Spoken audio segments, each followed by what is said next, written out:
My name is High Priest Chaazaq, and on my right is Priest Shayala. We're coming back with information dealing with our nation, the nation of Israel.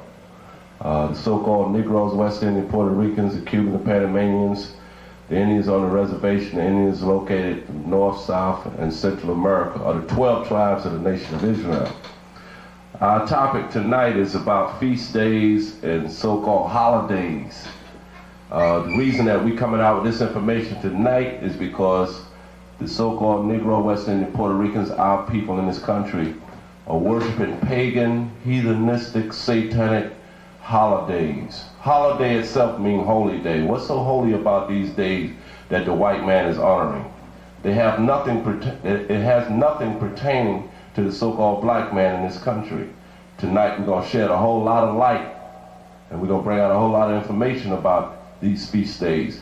The most prevalent feast day of the so-called white man is Christmas. And a lot of you running around getting toys and buying gifts and honoring this pagan holiday, which has nothing to do with Christ. Number one, Jesus Christ was a so-called black man. Number two, he was not born on no damn December the 25th. Number three, this day that the white man is honoring is representing Nimrod. Is representing an ancient black man by the name of Nimrod. His mother was Ceramis, and these days is transpired later on up into when the white man took over the earth and rulership under the Greeks and the Romans. It was brought up to worship Osiris, Isis, Athena, and other gods that he is now worshiping. Then these days transform into what they call Christian holidays. And we're going to go into the Bible and we're going to prove a lot of these points. Matter of fact, we're going to prove all these points. We're going to first tell you how the Most High feel about these days. Do the Lord honor Christmas? Do the Lord honor Easter? Do the Lord honor Thanksgiving? Do the Lord honor Halloween? Do the Lord honor the 4th of July? Which is a lie. You so-called Negroes are the most simplest, uneducated people on the planet Earth. You'll follow anything that the white man tell you to follow. It has nothing to do with you. We're going to go in the Bible tonight, and we're going to read scriptures. First, we're going to hit you with the scriptures because the basis of our subject is the Bible. We believe in the Most High, which a lot of you call God. We believe in Jesus Christ. We believe in the Holy Spirit. And tonight we're going to go into the scriptures. And after we go into the scriptures, we're going to hit you with all the other facts from the books of scholars of the white world and of our people. Points that are brought out pertinent to bring the understanding to your mind. Because now we're living in the last days of this society. This kingdom, this society is getting ready to go off the scene. And once they go off the scene, this is going to be the beginning of the black man's dominance and rulership in the earth. And the black people that's going to rule this earth are the so-called Negroes, West Indian, Puerto Ricans, which is classified in the Bible as the Hebrew Israelites. Now we in Amos, 5th chapter, and the 21st verse read. Here's how the Most High feel about all the feast days that you so-called Negroes is worshiping, which are pagan holidays that is set up by the so-called white man. Here's how the Most High feel about Christmas and all the holidays. Read. Amos 5 verse 21. I despise your feast days. Is Christmas a feast day? This is when you eat turkey and eat all the cakes and the pastries and have big dinners and so forth. And you talking about it's to honor Christ, and Christmas, which supposed to represent Christ's Mass, don't have a damn thing to do with Christ. Christ is born in the springtime, and we're going to get that scripture too. The Most High said, I hate all your feast days. Read on. I will not smell in your solemn assemblies.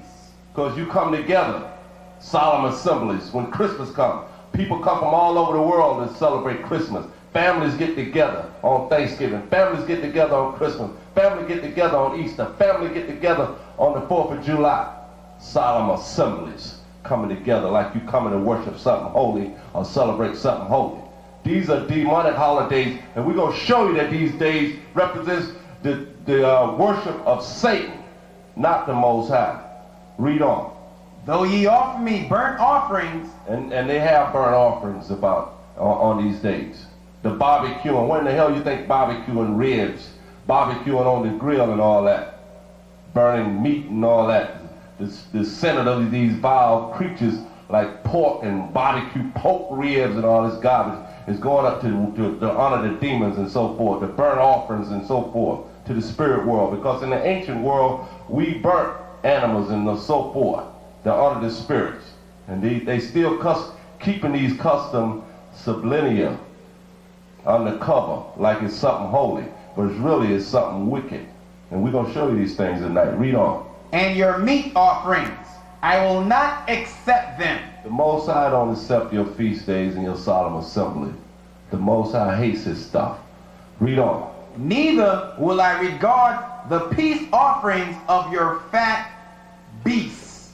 Okay, the peace offerings of your fat beasts, because they cook turkey, they cook ham, they cook all these other meats and so forth on these days. Read on. Is it in the morning? Yeah. Okay, read on. Take thou away from me the noise of thy song. And you sing Christmas carols. That's plain. Christmas carols, silent night, holy night. What's so holy about Christmas? Jingle bell, all these other, the first Noel, oh Christmas tree, oh Christmas tree. What's so holy about these songs that you sing? They'll have nothing to do with the Lord. Read on. Take thou away from me the noise of thy songs, for I will not hear the melody of thy vows. And the Most High don't hear the melody of those vows. You think the Lord hears the melody of the vows when you singing those Christmas carols, going before clinics, going before hospitals for old people, going before people's house, standing out in front of their yard singing Christmas carols? The Lord don't give a damn about that. Like you singing something holy. Going down in Rockefeller Center singing Christmas carols under the Christmas tree, the Most High don't give a damn about them feast days. And you simple-minded Negroes that's honoring that is honoring the devil. And you just as simple as a white man that set the days up. These days came from the Babylonian Empire under Nimrod, Semiramis, another name, Tammuz, another name. Then it went into the Egyptian period, Osiris, under the Egyptians' gods and so forth. Baal, the ancient name, Baal. And then it came all the way up to the Romans, and then it came all the way up to the Christian eras. And we're going to show you something tonight, how this thing transpired. First, we're going to go, give me the Queen of Heaven in the scriptures, about the Queen of Heaven. That's in Jeremiah 44, and we're going to show you these dates all the way back to the Babylonian period. Read what you got. Jeremiah 44, what? 17. Here's what it says.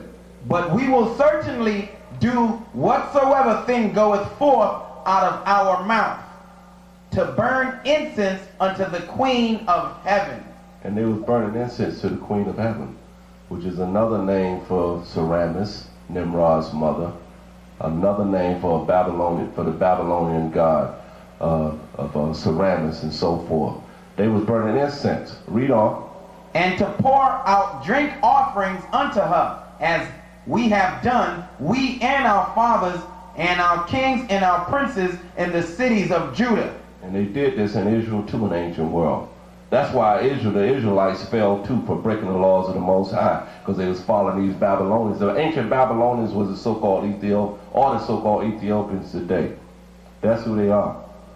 And we was worshiping these so-called holidays that they had when we was in captivity under them. And even before we went into captivity. This is why we fell as a nation, because we broke the laws of Supreme. Read on. And in the streets of Jerusalem, for then had we plenty of victuals, and were well, and saw no evil. But since we left off to burn incense to the Queen of Heaven, and to pour out drink offerings unto her, we have wanted all things, and have been consumed by the sword and by the famine. That's why we fell. The Queen of Heaven, as it signifies, was representing the hosts of heaven, the sun and the moon, mainly the moon.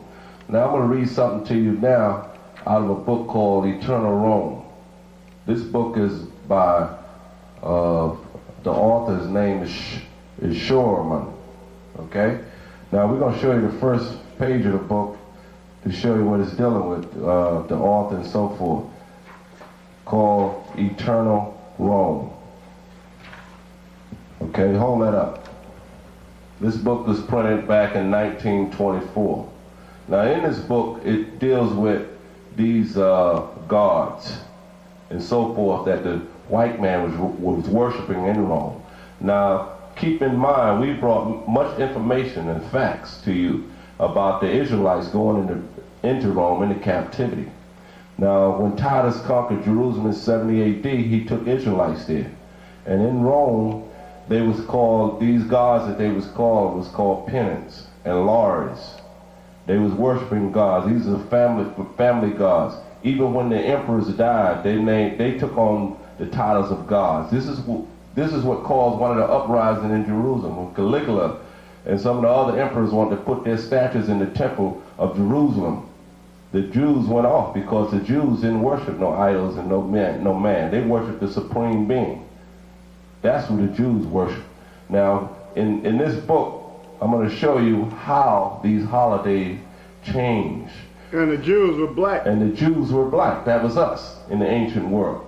I'm going to show you how these holidays change, and you're going to be shocked tonight to see what the hell you worshiping when you run around talking about some Christmas tree and some damn Christmas.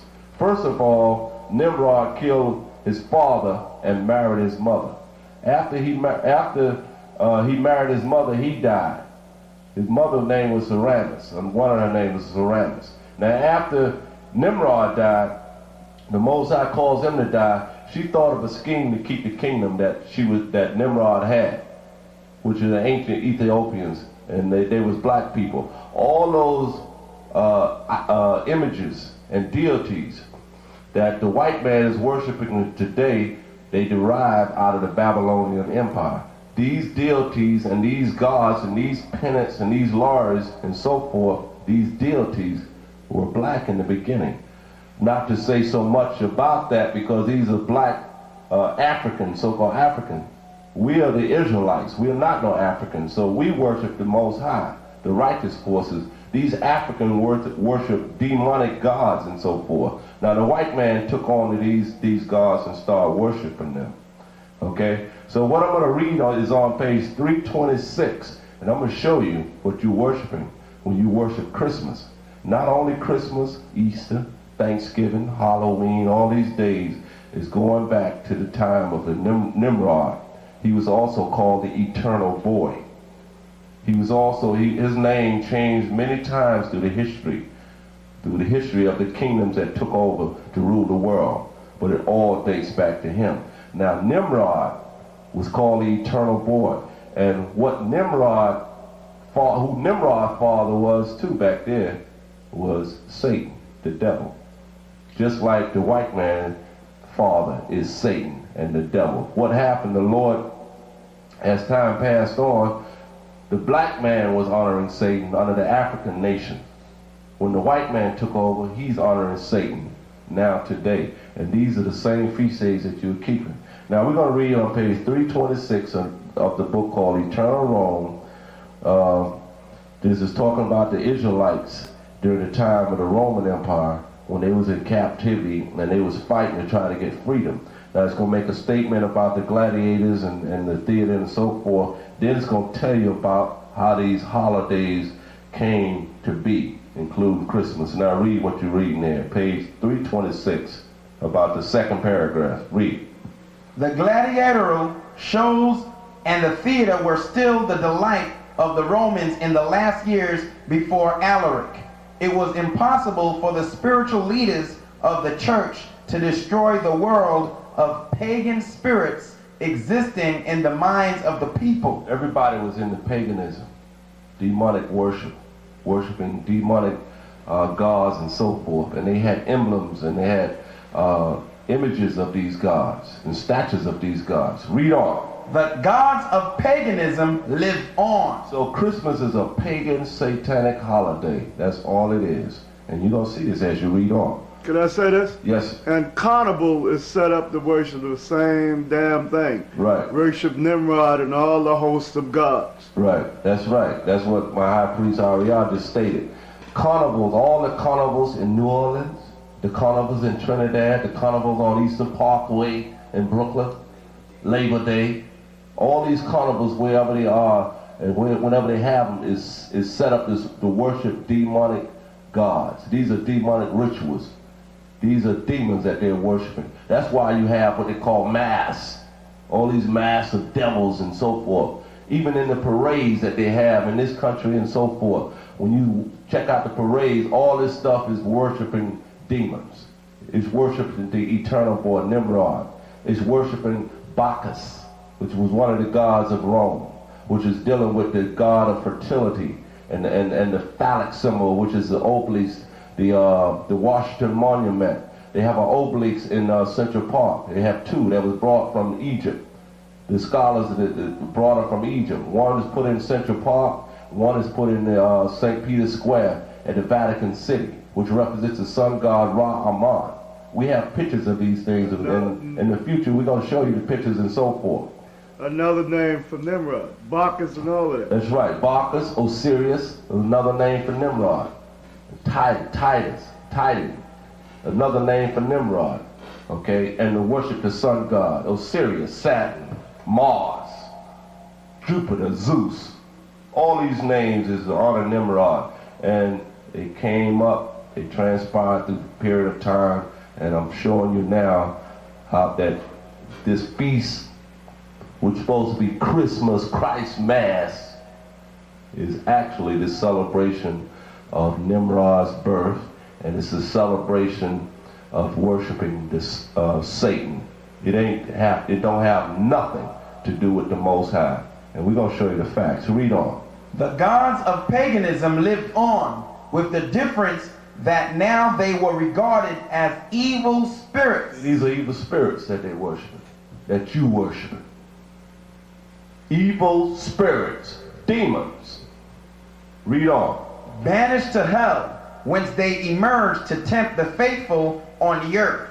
The genius of the Roman pagan. The genius of the Roman pagan. So, in other words, after Christ came out and started knocking all of this madness, and his disciples started knocking all this madness about these pagan worshipings and so forth, because I can get the brother to read to you about Mars Hill. Get me that, hold that what you got, and go to Mars Hill and Acts, where it tell you that Paul is reading in Mars Hill. You know where I'm at? You know what I said? Okay, and Mars Hill, this is one of the main places that Paul went and spoke. In, I believe it was in Athens in Greece, where Paul spoke about the unknown God. And when he went to this area, he saw all these people talking about these gods and so forth.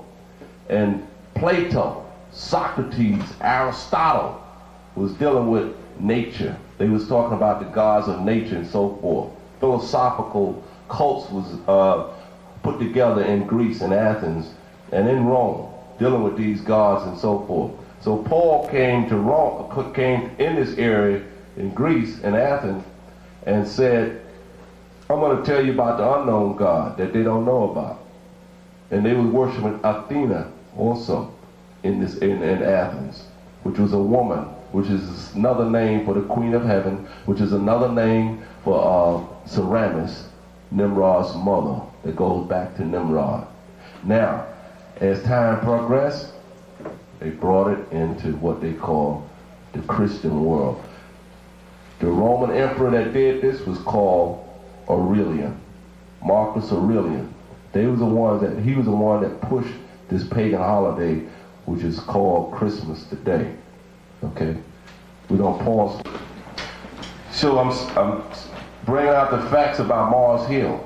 When Paul went to Athens, he was talking about these unknown gods, these lords and penance that the Romans was worshiping and the Greeks was worshiping. We're going to go in the Bible and we're going to read the scripture concerning this. We're in Acts 17 and 22. Read. Then Paul stood in the midst of Mars Hill. Mars Hill. Mars is a Roman god too. It's one of the gods of Rome.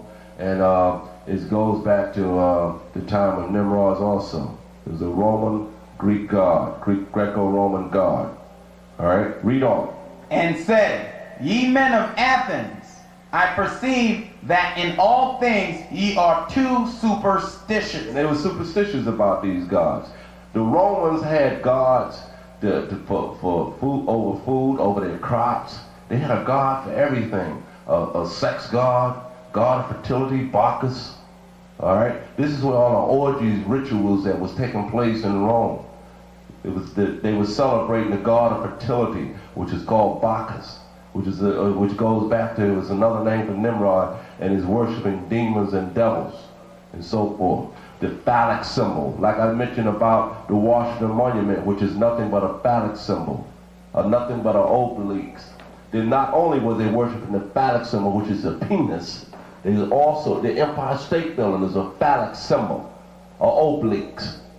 Not only did they worship the obelisks or a phallic symbol, they also worshiped the clitoris, a woman's vagina. They worshiped that in Rome. And that's what they have on a lot of these buildings. And on the next series, well, on this same topic, I'm going to show you these pictures about the phallics, the obelisks, and the woman clitoris. These are things that they were worshiping in Rome, which goes back to the Babylonians, the god of fertility. Read on. For as I passed by and beheld your devotions, I found an altar with the inscription, to the unknown God. And why he spoke about their devotion, because the people back there were devoted to these demonic gods. They were devoted to Mars. They were devoted to Zeus. They were devoted to Apollo. They were devoted to Isis. They were devoted to Athena, Jupiter, all these other gods. Demons, demonic gods, had nothing to do with the Most High. And these same deities have come to be to represent what people think is holy today, and what people think represents something pertaining to the Most High, which it doesn't. Read on.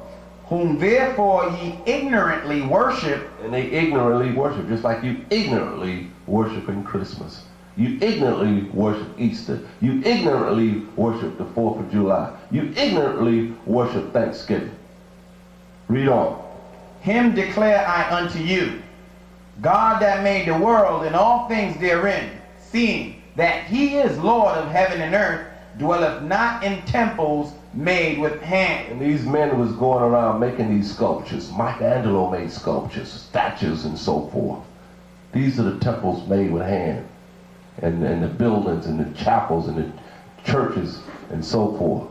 These people was worshiping, going among these statues of Athena and upholding these statues and so forth. Isis, these temples made with hands, because the Most High said, know ye not that you are my temple, and the Spirit of the Lord dwelleth in you. They was making figures of these deities and these gods, and they were worshiping them. They had them in their house, they had them in their chapels, they had them in their temples, and so forth, and they was honoring and worshiping these deities. Read on. Is that it? Okay, so from that, we're going to go back to the book of Eternal Rome, and we're going to continue to read what this scholar Schurman said about the paganism worship. Read on. The gods of paganism lived on, with the difference that now they were regarded as evil spirits banished to hell, whence they emerged to tempt the faithful on the earth. And they was bringing these deities and so forth in order to break and to overthrow the Israelites in their true belief in the Most High. Just like this same Christmas holidays and all this other stuff today is overthrowing the true spirit that's within you to honor the Most High. We're going to show you Christ's birthday. And a lot of you that think that Christ is born around December the 25th, you're going to have a rude awakening tonight. You're going to be thoroughly shocked in your spirit tonight. Read on. The genius of the Roman pagan became the guardian angel, the place of Hercules, Diana, Castor, Hercules, read on, and Pollux, and other divine protectors of cities and individuals were taken by the saints. It was taken by the saints. So the saints was the Israelites. All this pagan worship was to overthrow our people, black people, that really understood and had an innate, true spirit within them to honor the Most High. So the white man and the Romans, the Greeks and the Romans, used these idols and these deities in order to overthrow their beliefs in the Most High and to confuse them. As generation came about, they controlled them with these demonic forces and these demonic gods. Read on. Devotion to the Great Mother and other female deities. Great Mother. We just read about the Queen of Heaven. And one of the main great mothers that the Roman Catholic Church honored is Mother Mary. The Great Mother in the ancient world was Semiramis, Nimrod's mother of the Babylonian Empire. The Great Mother now is dealing with the Roman Catholic Great Mother, the so-called Virgin Mary, which is not dealing with Christ's mother, it's dealing with Nimrod's mother, Semiramis. Because Christ told his mother, when his mother came to him, he said, "Woman, how long must I suffer you? Don't you know I came not to do your bidding, but the Most High's bidding?" Christ didn't tell nobody to worship his mother. Nobody. Roman Catholic Church is as simple as they can be running this lie. And it's only to worship Semiramis, Nimrod's mother, and which is dealing with worshiping the devil and Satan. Christ didn't tell nobody to worship his mother. His mother was a woman. The only way she was honored is the angel came and told her that Christ was going to come through her womb, that she was selected from among women, not to honor her and worship her. Nobody worshiped Mary in the ancient world. Nobody. But now in this day and time, the so-called Negro goes in the Roman Catholic Church and they say the Holy Mother Mary.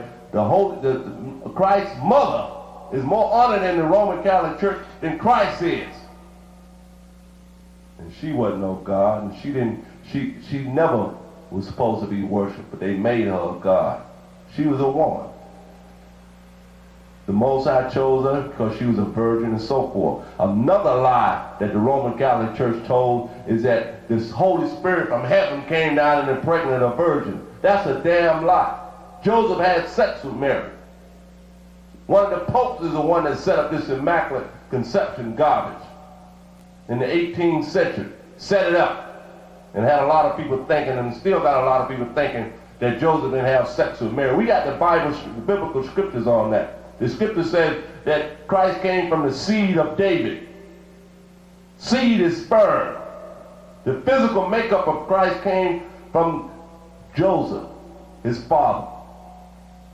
The spiritual makeup come from the heavens. The Most High sent his spirit down, a spectral entity, an invisible force into that body.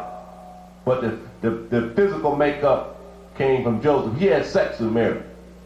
And then when he had sex and impregnated her, he was going to put her away because he figured people was going to talk about it. And then the angel told him, said, "Look, don't be afraid to take her to be your wife. Take her to be your wife. Go ahead and make her your wife." Because he dealt with her. And no spirit came out of heaven and impregnated Mary. That's a lie about that immaculate conception. Read on.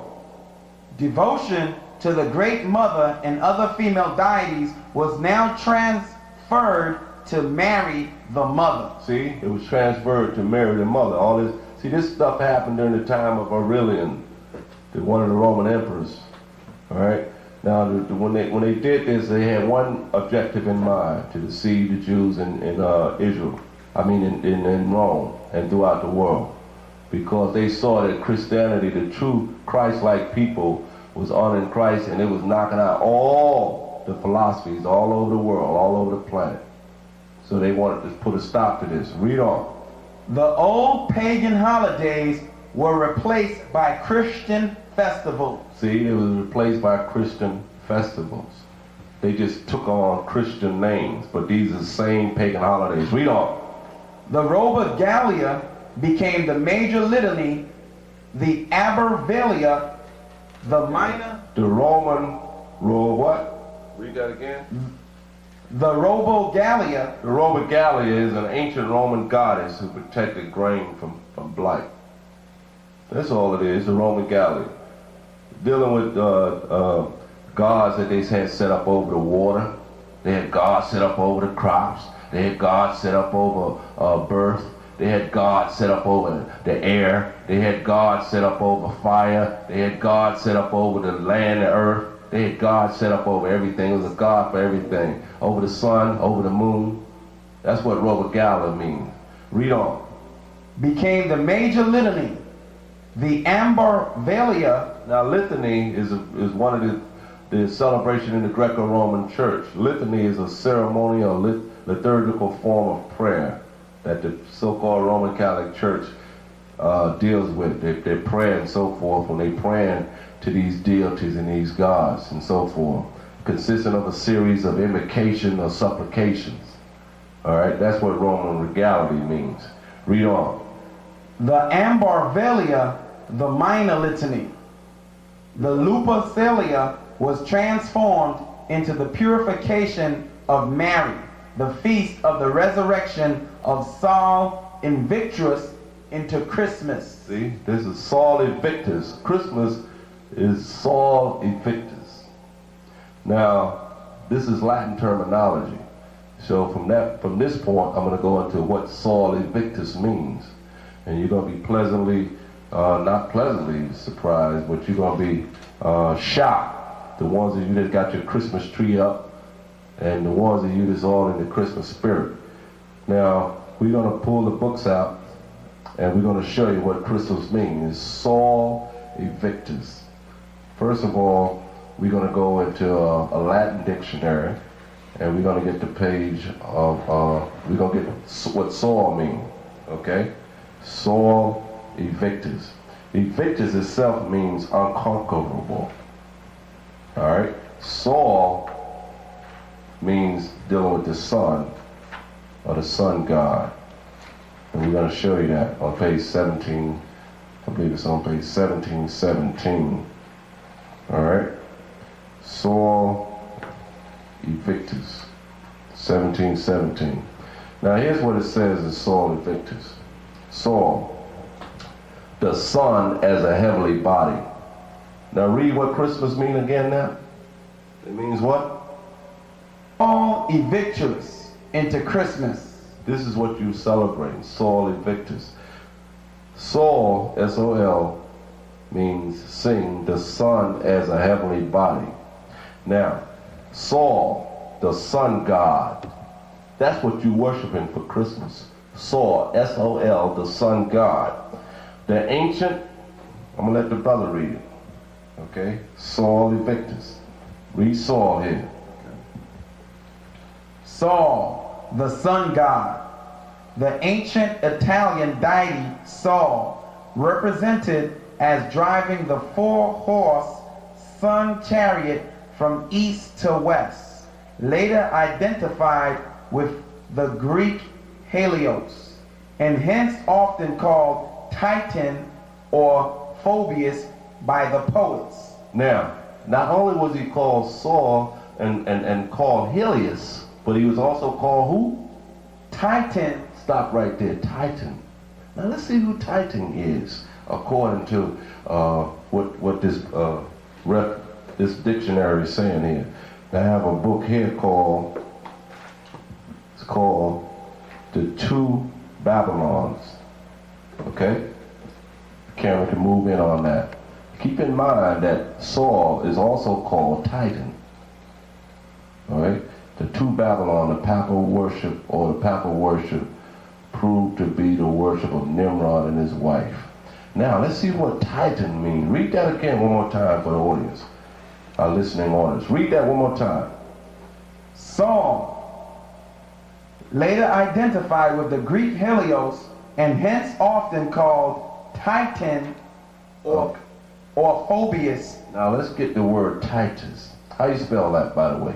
T-I-T-A-N. T-I-T-A-N. Now let's show you who Titan is. The camera can move all the way up. Okay, hold that mic right quick. And let's see if we can find who Titan is. Titan. Oh, there he is, right there. Titan. A Titan. Over here. Let's see who this Sol Invictus was supposed to represent Christmas. Oh, there's Titan. Right here. What's that say? Titan. or Titan, Typhon, and who? What's that? Satan. Satan. How can that be? Christmas represents Satan? See, so you're worshiping Satan when you're worshiping Christmas. That's who you're worshiping.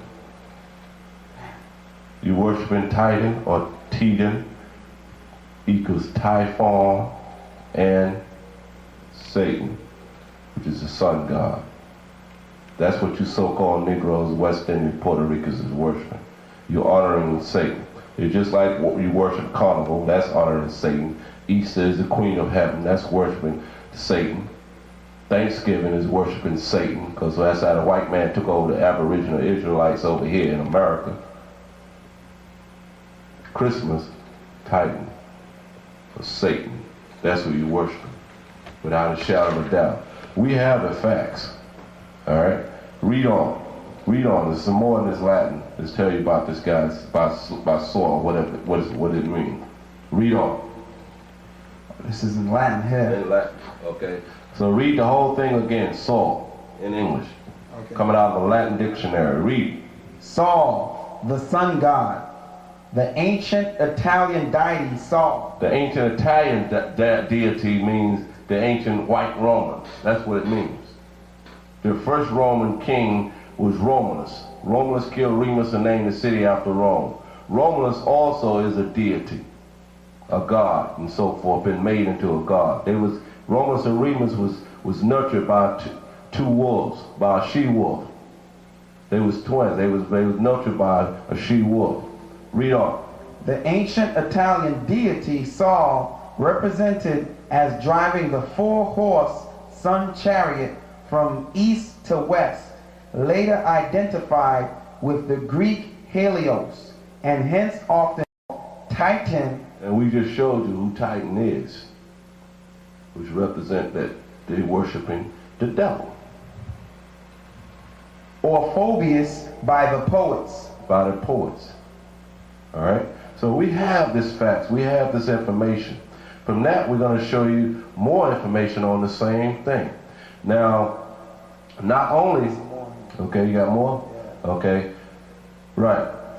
The other part is going to clearly show you, as I marked it in this book, it's going to clearly show you that this same Saul, this same Titus, this same devil is dealing with December the 25th, and that's what you're honoring. It's going to distinctly tell you that out of this book. And we're going to let the camera show on this same point. Read on. The Phoenician sun god Heliogabalus El Elah Gabal, whose worship was introduced by the later emperors Aurelianus and... See, Aurelians, the Phoenicians was the Africans and Canaanites. So after the Africans, the Canaanites period, then when the Greeks came into rulership, they took on the gods of the Phoenicians. The Phoenicians took it on from the ancient Babylonians, the Cushites, the Ethiopians, and now it's coming up to date to show you what it really means. Read on. Lamprey, Heliog, afterwards called Sol Invictus. Sol Invictus, like the brother read out of the book, which is representing Christmas, which is Christmas. Sol Invictus is Christmas, which means the sun god, devil worship, unconquerable. That's what it means. Read on. Whose birthday, according to the calendar constitution, was celebrated December 25th. Celebrated on December the 25th. All right, we're going to show you these facts. Thanks to the Most High has given us the inspiration and spirit to bring out all things. He said if it was possible, they would try to deceive the very elect.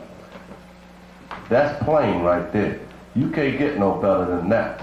To show you that the December the 25th, Invictus, read it again out of the scholarly record, and show you what Christmas represents. This is in the book called Eternal Rome. It is to tell you what the feast of Christmas is. Read. The feast of the resurrection of Sol Invictus into Christmas. They just switched the names on it. Christmas Sol Invictus is the same thing. Okay? Read on. To say that Christianity absorbed much of the literature, art, and religion of paganism is not to say that for this reason it became less in worth or effect. So it's the same thing. Read on. The best parts of the old were worthy of weaving into the fabric of the new and necessary to it. The vision of the Christian who despise pagan culture and regard its accomplishments aesthetic and intellectual as the voices of sirens or the snares of the devil was distorted. So they knew that these are snares of the devil. Is to take the true Israelites, the true Christian, which means Christ-like, out of the original worship of the Lord and the Most High into demonic worship. And the name of this Christmas thing is Sol Invictus. Now go back and read Sol Invictus again so that they can clearly get this in their mind. Right here, Sol Invictus. What is it saying there? Let's read it from the beginning, what it says. It says, Lamp Helio, afterwards called Sol Invictus, whose birthday, according to the calendar, was celebrated December 25th. Which is Christmas. That's what you worshiping. Sol Invictus, another name is used for that, is Titan. We showed you that it represents the devil.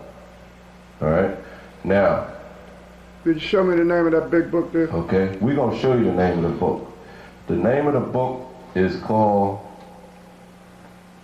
front of the book, Latin Dictionary. Okay? For the viewing audience.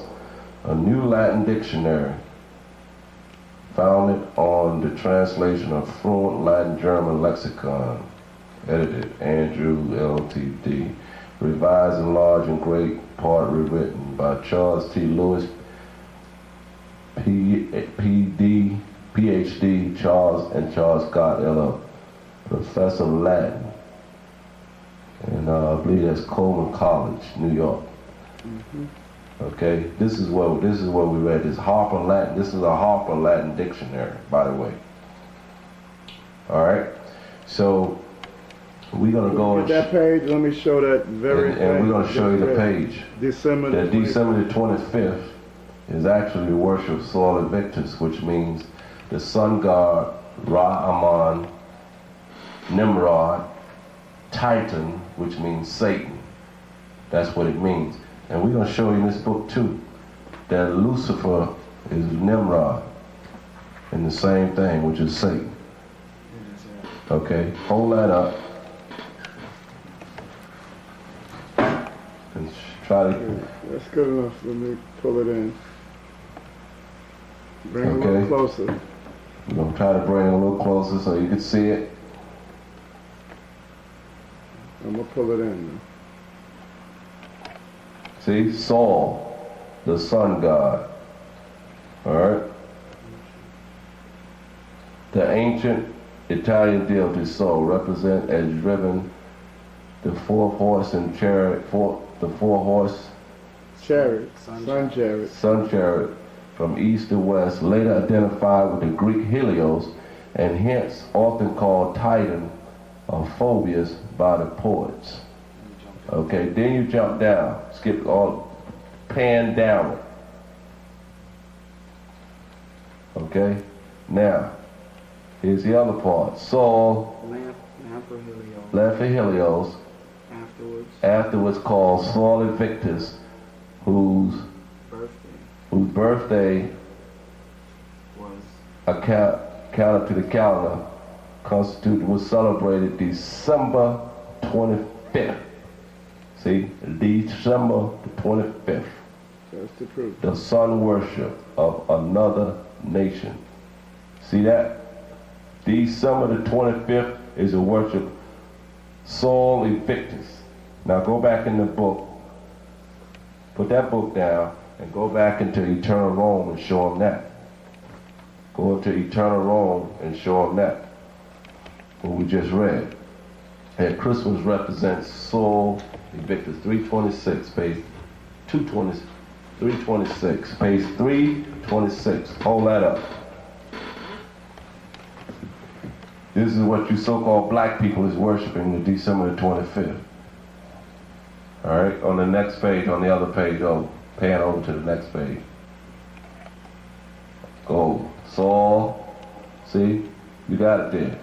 And the old pagan holidays were replaced by Christian festa, the Robogalia. We told you what that represents. Came the major litany. That's a way of praying, and the Roman Catholic Church is using this. The Roman Catholic Church know what this madness is all about, Christmas. Point to it. All right. The old pagan holidays were replaced by Christian festivals, which is feasts and celebration. The Robogalia became the major litany, the Arborelia, the minor litany, which means a way of prayer that the Roman Catholic Church teaches people to pray in their church, and invocations and supplication. The Lupercalia was transformed into the purification of Mary, the feast of the resurrection of Sol Invictus into Christmas. So that's what you're reading. That's what you celebrate, Sol Invictus. And we just showed you that Sol Invictus is the same as Christmas. So that's the proof. That's the proof. Now we showed you that. What's the name of that book? The name of that book is called Eternal Rome by Charlemagne. And the brother just read to you in the Latin dictionary that Titan, if you could clearly remember, represent Satan. Represent Satan. That's what you people are worshiping, Satan. You're not worshiping the Most High. With that, I'm going to show you in the other records that we're going to read a few scriptures to show you that the sun god was worshipped back in the ancient world. Now, what else I'm going to show you also Invictus too in there, but I'm going to also show you that the sun god was worshipped back in the past. And the Queen of Heaven and so forth. Now I'm going to go to page, for the sun god, I'm going to go to page in this book. I believe it's in the 90s. And show you, here it is right here. This god here is like I showed you earlier, I told you earlier, the Sirius and these other names came out of Egypt. And then in the beginning, all these gods was black too, also. All right. It says here, read right here, page 44, object of worship. All right. Right. This Negro featured Osiris is clothed from head to foot in a spotted dress, the upper part being a leopard's skin, the underpart also being spotted to correspond with it. Now, the name Nimrod signifies the subduer of the leopard. So when you turn this picture around, you can see that these ancient deities were black. The deities didn't change their color until the 14th century, during the time of the Renaissance period. This is the time that they changed their colors. All right? This is a Negroid featured deity of Osiris from the Egyptian period. Then the white man in Rome was also worshiping this same deity and so forth. And you can see all these gods were black in the beginning, but as the time came about in the 1400s, they changed their features and their color. This is dealing with the ancient African gods, which date back to Nimrod also. Now, another name that this god took on was called Bacchus, which I mentioned earlier about I mentioned Bacchus about the god of fertility and dealing with the phallic symbol, which is an emblem of the Washington Monument, also the emblem is a symbol of the ancient Egyptian empire. And I'm gonna get the name of it, Bacchus, for you right quick. B-A-C. Hold this mic. Okay, here it is right here. It says Bacchus. The Greek and Roman mythological god of wine identified with Dionysus. He was also a god of vegetation and fertility. This is what you see when you see the Greeks and the Romans. This is what Michelangelo was all about.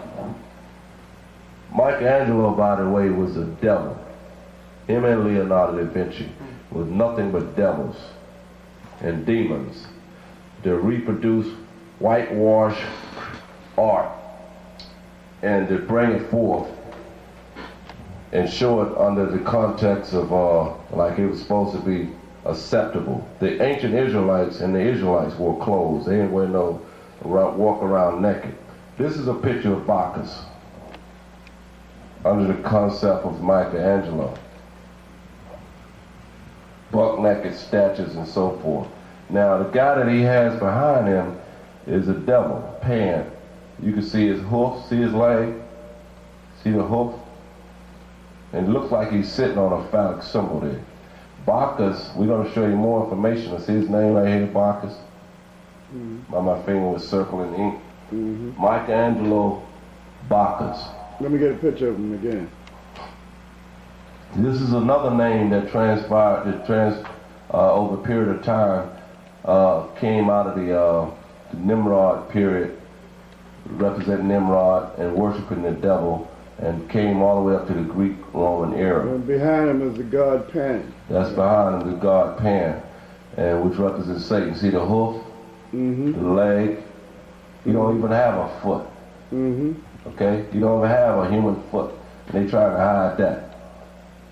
This is what you're worshiping. This is the same name as Titan that we showed you.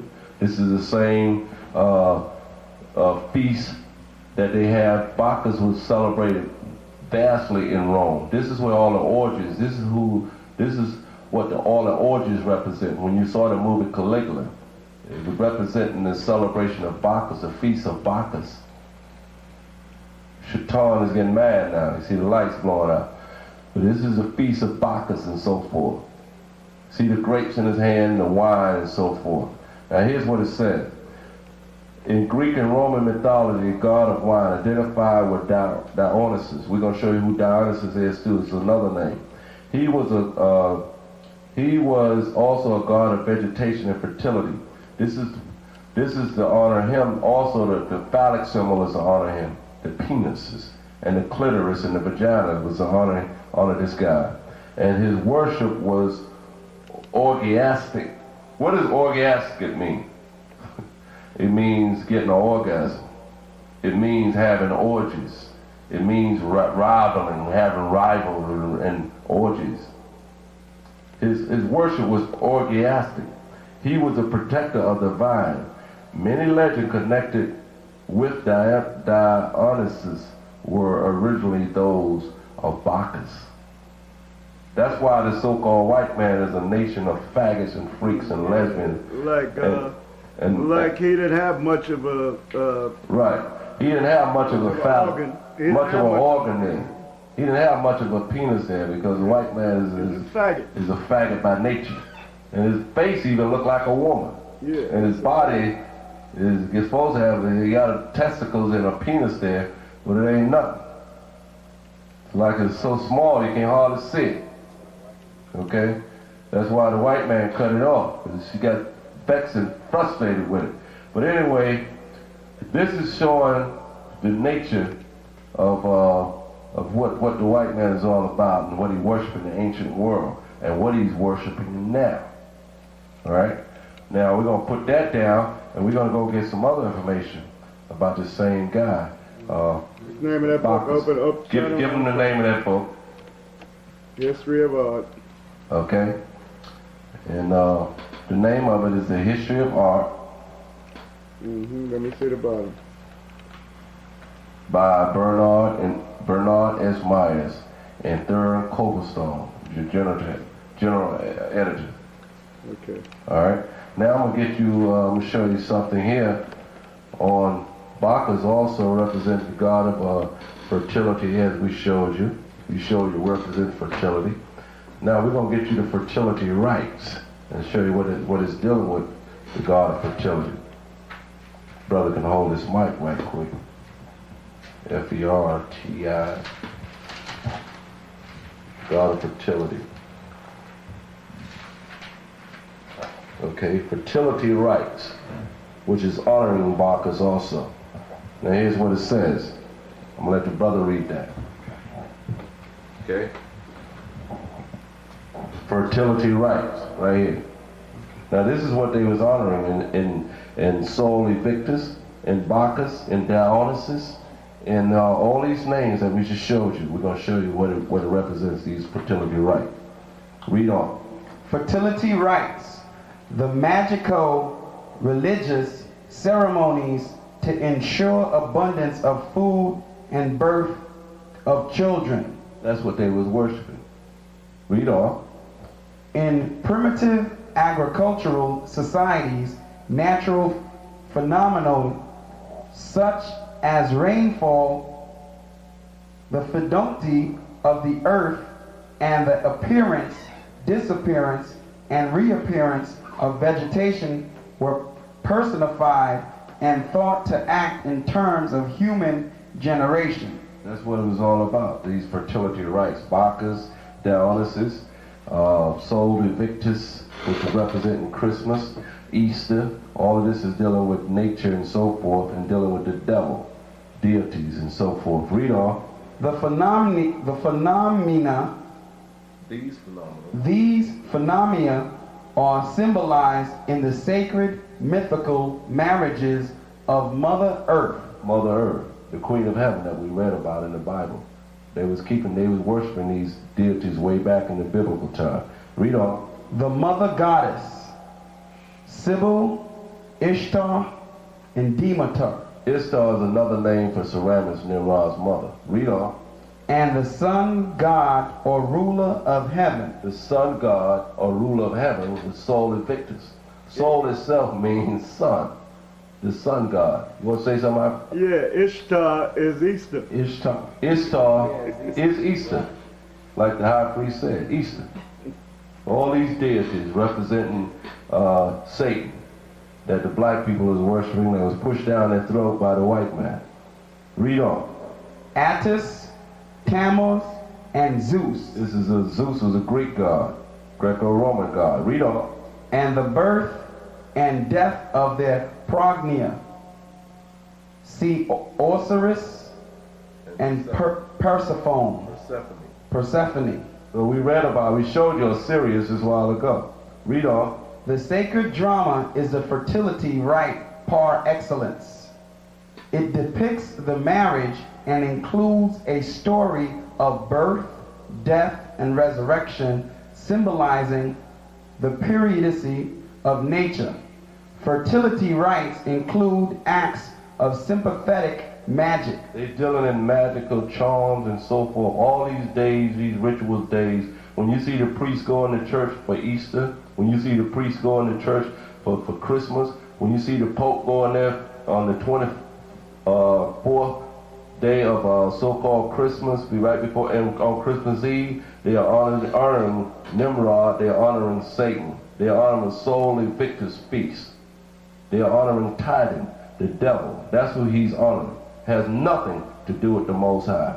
Read on. Fertility rites include acts of sympathetic magic, kindling of fires symbolizing the sun. That's why they have all, check it out, they have all these candles burning in the Greco-Roman Catholic Church, in the Roman Catholic Church, in Catholicism. All the candles burning represent the sun, the fire of the sun, which represents Titan, which represents the devil. That's why they burn the candles. The peon people in the organization and in the church system don't know what it represents, but it represents Sol Invictus, the sun god. Sol Invictus means sun unconquerable. Nimrod, Titan, the devil. That's what it represents. But Satan will be conquered when Christ come back on this earth. And he will be brought out from out of the smoke screen that he's hiding behind, talking about Christianity and talking about worshiping the Most High. You will be revealed. Read on. Might I add this to that? Yeah. So nobody don't get confused. When the menorah was lit and all that, and the light on the menorah, because they might say, well, the Israelites had candles and they had lights on their lamps and all of that. That light represented eternal wisdom. Right. That's what the menorah The Most represented. High. It represented eternal wisdom, the menorah, and it represented the Most High. And also it represented the time Hanukkah, which means Feast of Lights, which represented the period that the priest kept the light of the temple. He hid part of the fire, and the oil was running out, and he maintained that. Therefore, the Most High helped him to maintain the light, that the wisdom knowledge of Israel didn't go out, and the nation of Israel didn't go out. And later on, after the Greeks when the Greeks overtook us, the priests hid this light in the fire to keep for the ongoing of the nation. And that's why the menorah came about, which means a feast of light.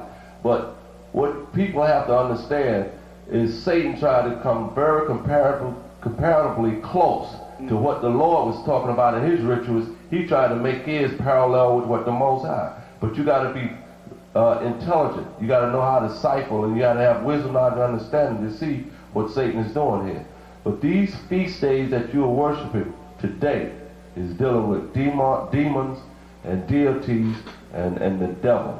That's what you're worshiping when you worshiping Christmas.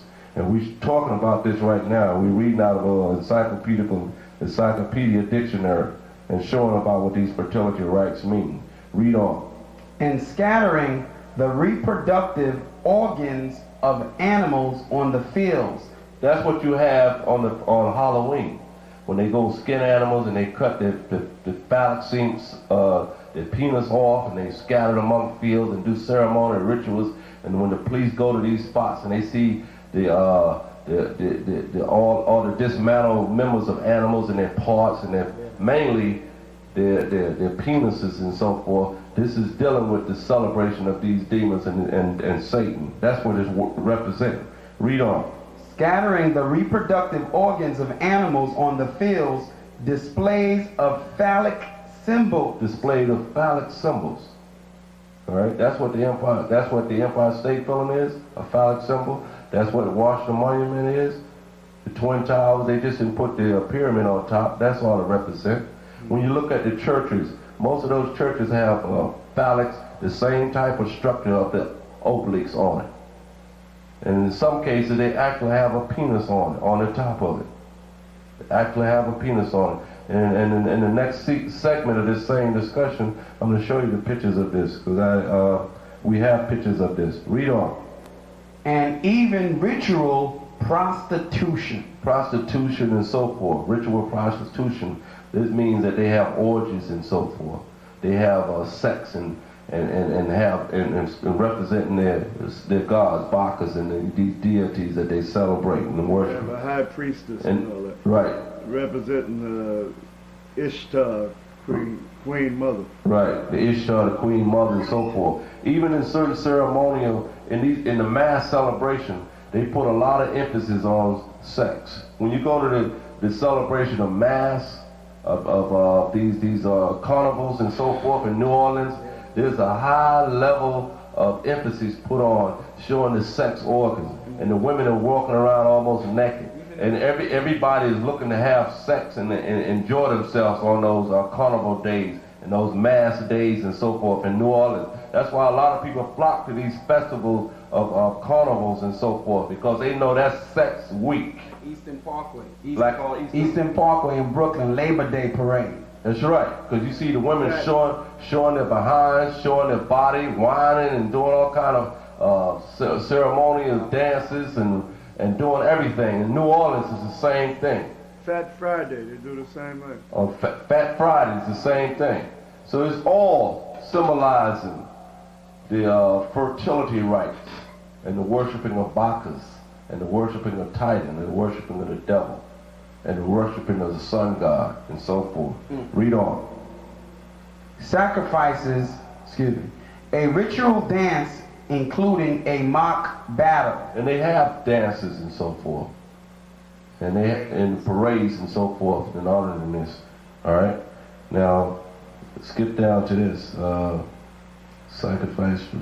Okay, read on. Read that right there. Sacrifices release the powers embodied in humans, animals, and plants, and so made the fields productive. And they sacrificing people and animals and so forth to these gods. This still takes place throughout the world, throughout the United States of America. That's why you find a lot of dead animals. That's why kids are missing. That's why people are missing, virgins and so forth. They do ritual sacrifices to the devil. The Rosicrucian is one of the main orders that does this. The Santa Marian order is one of the main orders that does this.